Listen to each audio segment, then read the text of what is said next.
Good afternoon. We are here now at Safe Spot Resto Bar to conduct an interview with Mr. Lino Ortiz, the owner of Ortiz Restaurant and Safe Spot Resto Bar. And now, let's begin.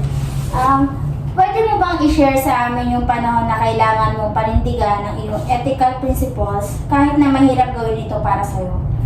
Ay, oo. Kasi talagang nandyan na yung sabi natin panindigay sa desisyon, lalo na sa isang empleyado na katuwang sa hanap buhay na medyo nag-struggle, nagkamali. Siyempre, kailangan kung ano man desisyon sa bilang isang owner ng negosyo, kung ano nararapat. Ang hirap sa akin yung parang napipilayan ako ng isang paa kasi kumbaga sa yung katiwala ko na medyo nagka-problema, talagang hirap i-decision. Kahit labag sa kalooban ko, pero kailangan talaga na bigyan yung karapatan ng parusa sa kanya. Kasi siyempre, sa pangkalahatan na ng lahat desisyon natin sa pangkalahatan, ibig sabihin, mananaig pa rin yung nakakarami. Kaya ang hirap mag-decide, pero kailangan panindigan alang-alang sa kumpanya at sa nakakaraming empleyado.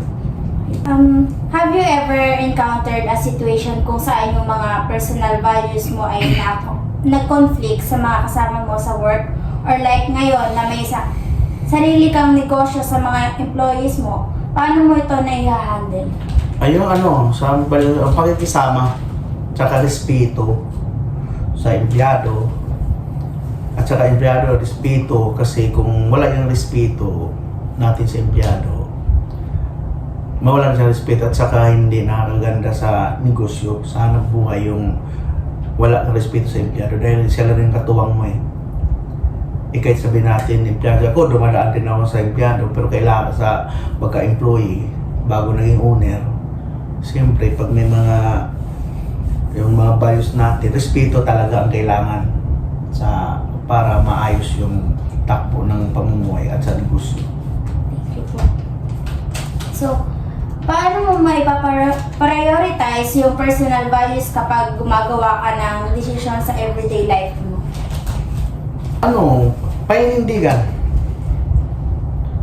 Paninindigan sa everyday na pamumuhay, sa negosyo, kailangan yung may isang bagay ka na ipatupad or gagawin, kailangan panindigan mo na ibig sabihin na ito kaya ko to. Ibig sabihin yung yung kailangan advance yung pag-iisip mo or parati lang advance para mas maganda. Ibig sabihin, sabi nga, pag mag-take ka ng negosyo, huwag ka sabihin kagad na hindi ito kikita. Parang advance mo ang isip mo na ito kumita, yayaman ako. Parang gano'n. Para mas gumanda pa yung negosyo nyo, ganun po. Oo, ganyan. Siyempre, ibig sabihin, hindi lang sa isang bagay ka lang nakapokus. Kasi ang negosyo kasi, kailangan mo yan, i-handle mabuti. At saka, halimbawa, hindi yung ito lang ako. Kailangan advance ka parati na mayroon ka pang gagawin. Or mag-upgrade ka pa. I-upgrade mo ng i-upgrade yung negosyo mo. Hindi pa pwede yung dito lang ako.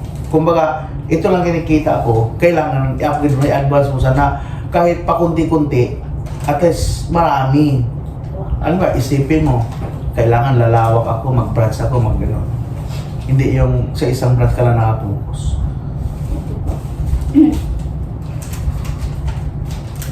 How would you define ethical behavior sa loob ng company, especially sa hotel and food industry kung saan ka belong? At sa tingin mo, bakit ito mahalaga sa workplace? Sa behavior naman talaga ng tao, kailangan talaga yun sa pag-uugali. So yung honesty, yun yung importante dyan. Tapat, employee ka man or owner.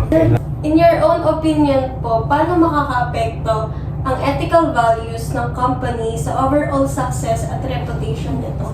Ito. Kailangan unahin natin yung reputation sa sa kumpanya.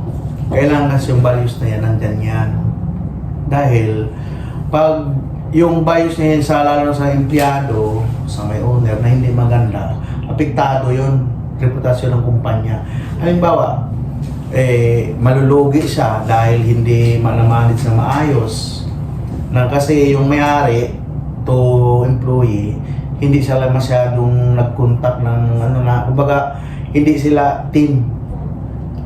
At saka yung owner naman, hindi naman siya yung pabaya. Tapos, halimbawa, mga supplier or hindi sa maganda, halimbawa natin, hindi nagbabayad ng utang ng mga sinusupply. Reputasyon din yun, tatamaan din yung reputasyon. Ibig sabihin, kumpanya, lahat tapos pagsiserving ng mga pagkain, kasi sa food industry tayo, hindi maganda. Lahat yun, makukomplete yan doon sa reputasyon na ng kumpanya.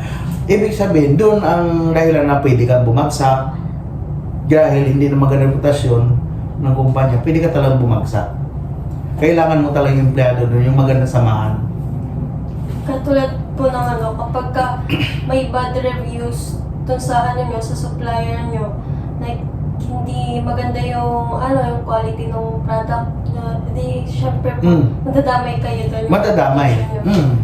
Tsaka sa empleyado, halimbawa, sa isang ganito, restaurant ka or bar ka, sa empleyado mo, kasi hindi mo sila maayos na briefing or na-handle, mga hindi marunong makikisama sa customer, kasi nga, customer always right tayo eh. Mga bastos, hindi marunong rumispeto, hindi marunong gumalang. Ibig sabihin, may pinipili sa nakita pananamit ng tao. Kasi ako mismo, naranasan ko yan eh. Parang na-underestimate ako ng tao.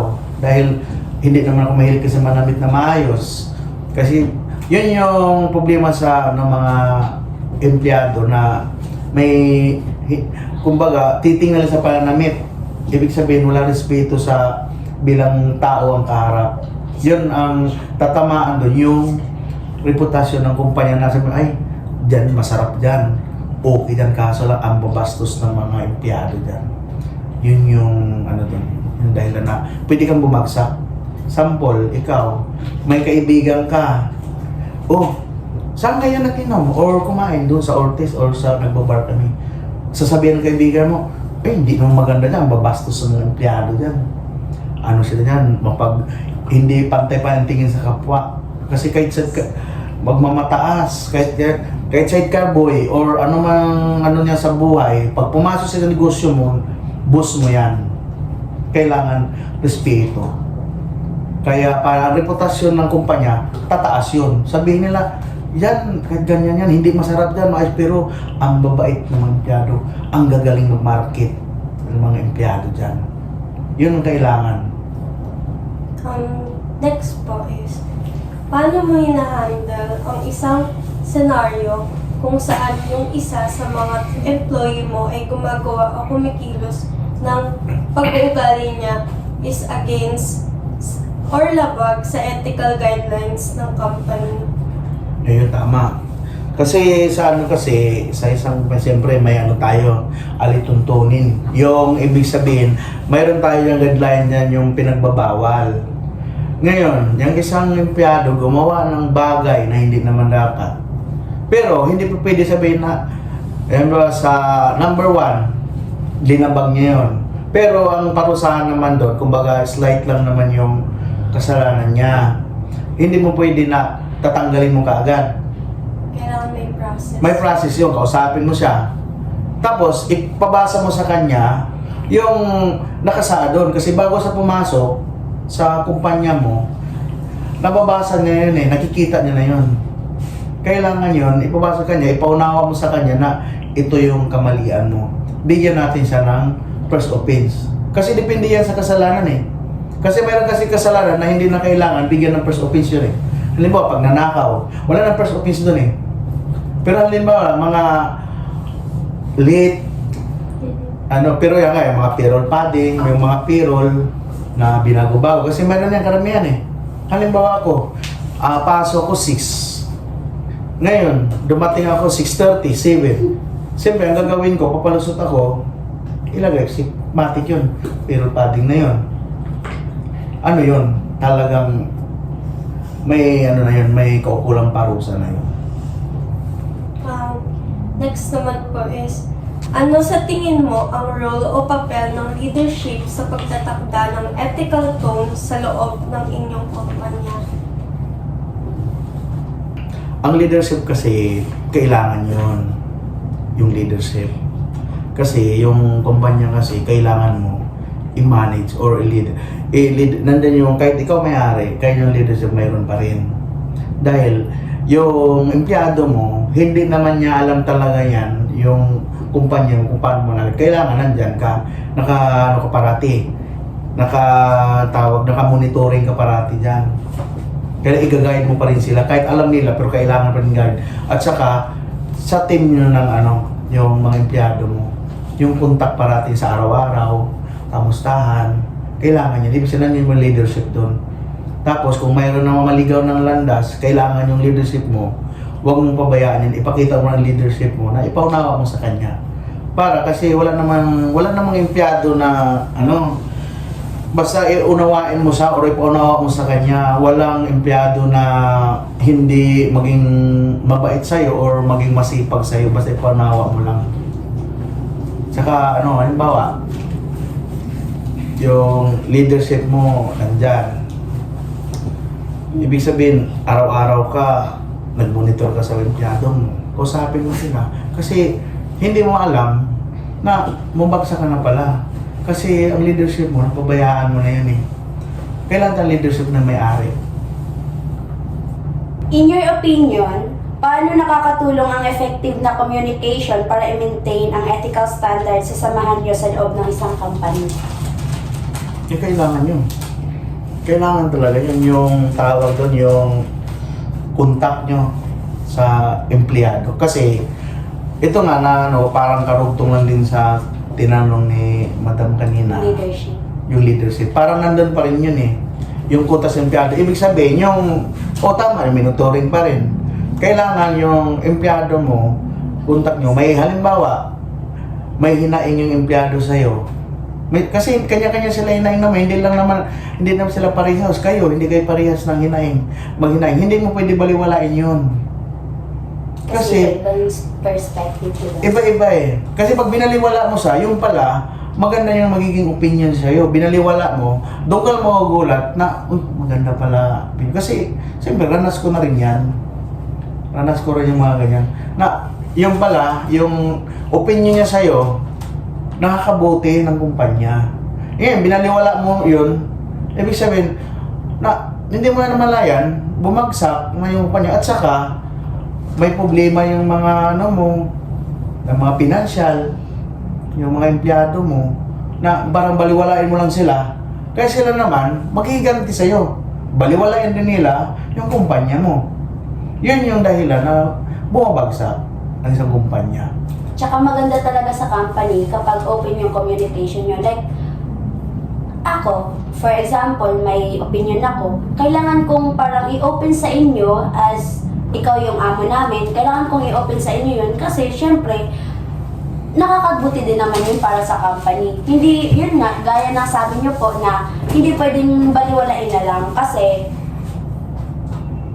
we're team. Parang pamilya tayo sa loob ng company.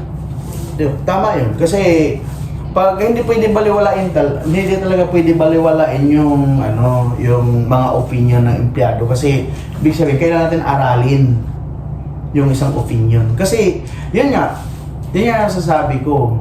Kailangan pakinggan mo ang bawat empleyado, bawat isa. Kasamahan mo man yan, kahit hindi ka principal, kailangan manager ka man, supervisor, kailangan yung opinion, pakinggan mo. Yun yung sandata na ikakabuti ng kumpanya. Kasi ang sarap pakinggan pag kasi halimbawa ako mag-opinion, balik rin natin sa'yo. Hindi mo ko pinakinggan, binaliwala mo ako. Magdaramdam ako sa mga loob ko. Hindi mo malang inaral yung sasabi ko. Dapat, sir, may ganito ako. Sige, aralin natin yan. Tingnan natin kung pwede. Kung pwede, go natin yan. Pag-usapan natin. Kasi hindi naman kaya ang opinion ng isang tao na O sige, okay yan. Hindi yun. Kasi timbang-timbangin mo pa rin eh, ang sitwasyon. Kasi mayroon kasi tao nag-opinion, pero yung in-opinion niya, kumbaga, hindi niya gaano naintindihan. Ibig sabihin, yung isang bagay, mayroon ka pala nakalaan doon. Halimbawa, sabi, sir, medyo bumaba yung stocks natin ngayon, medyo bumaba yung binta natin ngayon. Siyempre, yung pala, may nakalaan na may-ari na ibig sabihin, mayroon na siyang darating na kita or maganda sa kumpanya. Siyempre, ipaunawa mo yun sa isang empleyado. Kaya kailangan, pakinggan mo talaga yung opinion ng bawat isa. Talagang maganda kapag open kayo sa isa't isa, no? Para ma-open nyo lahat. So, siyempre, tama talaga yun. Para ma-open nyo yung mga problema.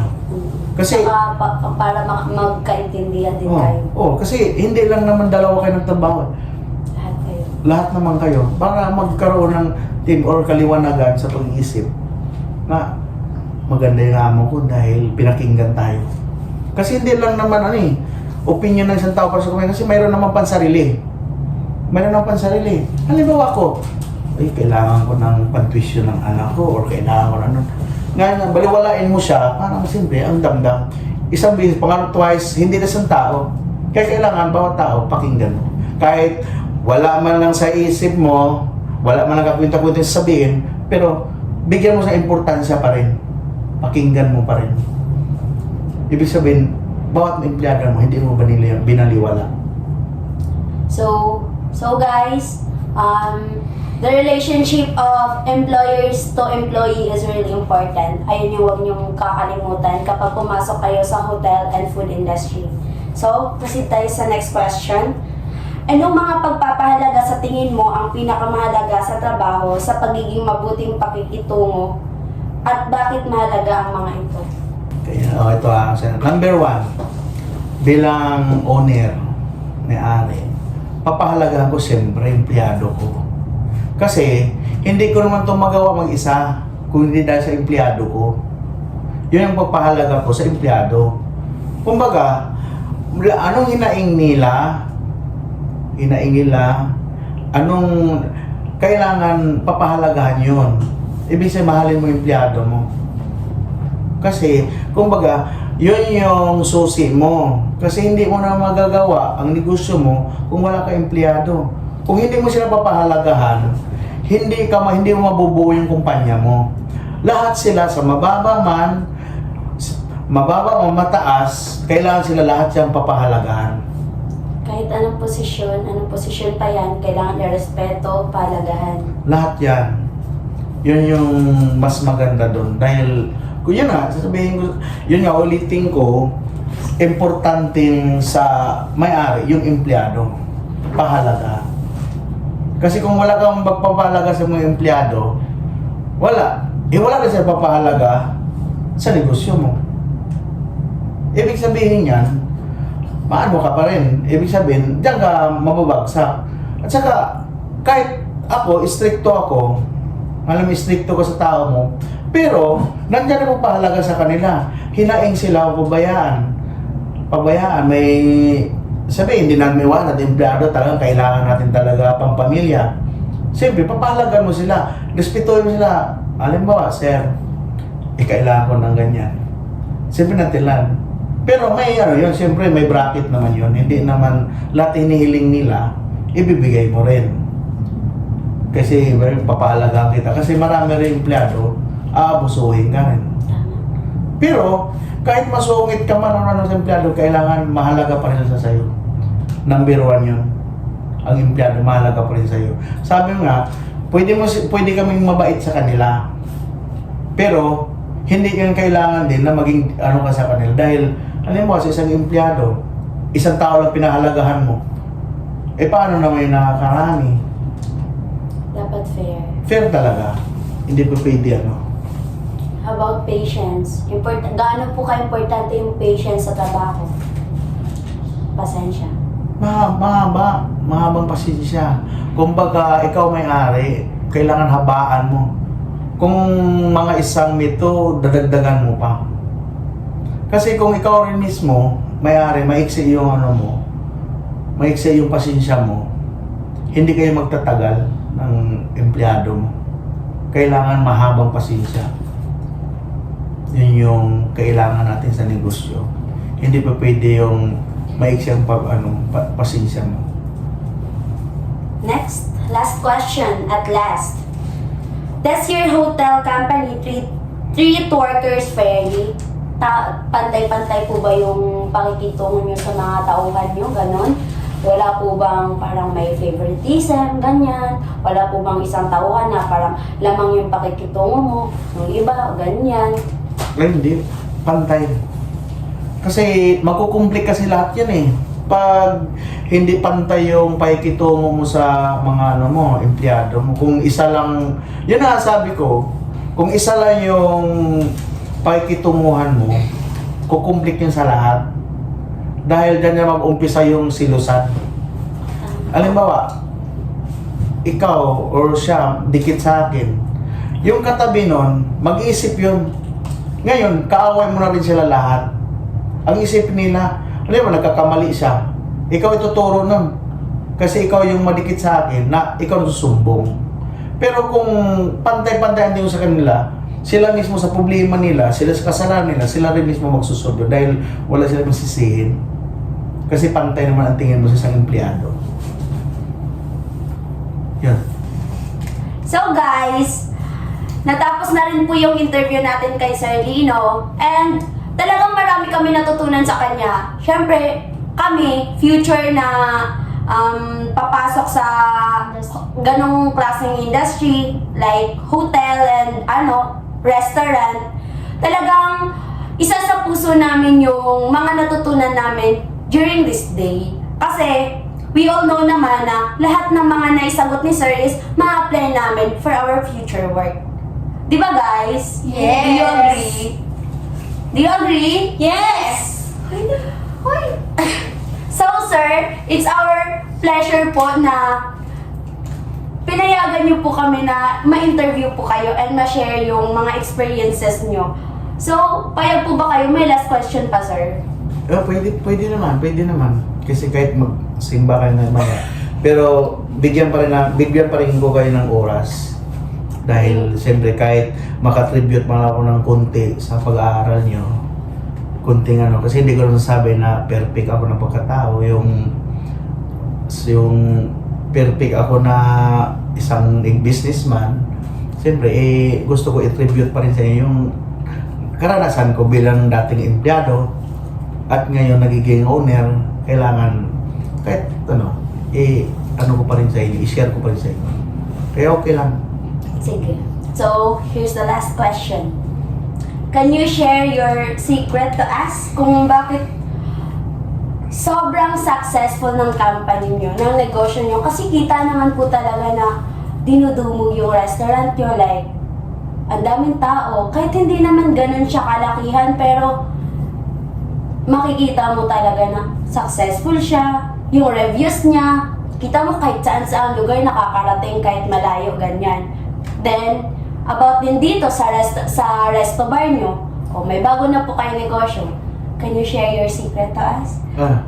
Yan, sekreto yan. Kailangan, honest ka sa lahat. Na magnegosyo ka na walang aapakan. Ibig sabihin, legal lahat. Kasi kung magnegosyo ka na may mga naapakan ka, hindi ka tutulungan.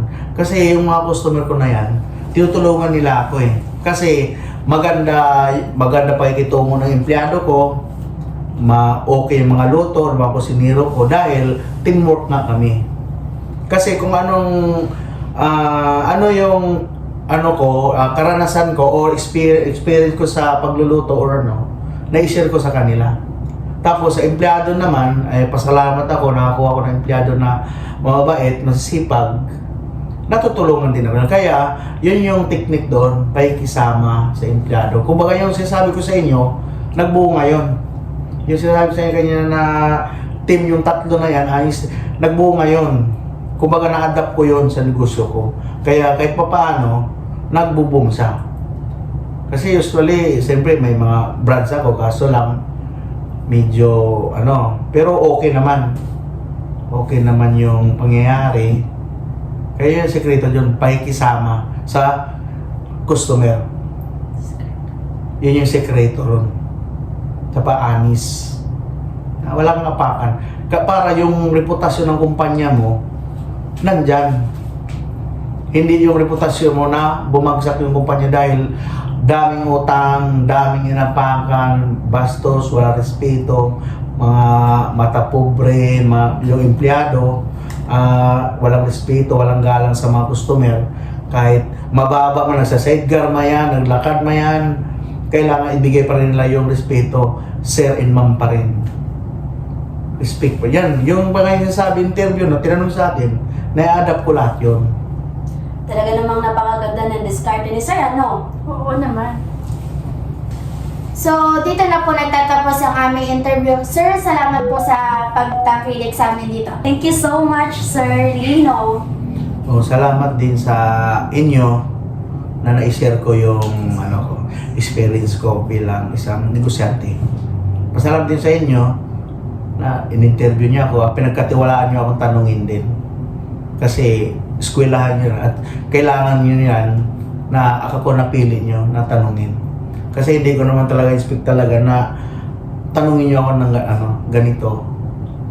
Hindi ko talaga. Pero napasalamat din ako sa inyo.